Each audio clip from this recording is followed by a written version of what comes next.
বিবিনে মোক কৈছে যে বাইদেউ আপোনালোকৰ ফক সং টিউনটো মোৰ খুব ভাল লাগে, খুব মধুৰ লাগে, আপুনি এক কলি হলেও মোৰ গানত আপুনি গাব লাগিব।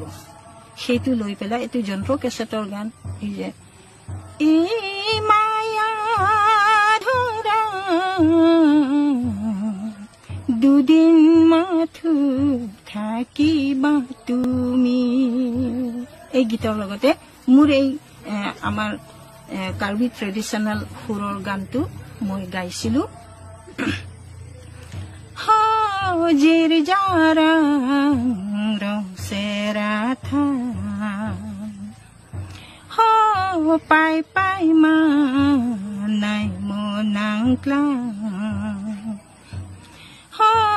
লতি চোলা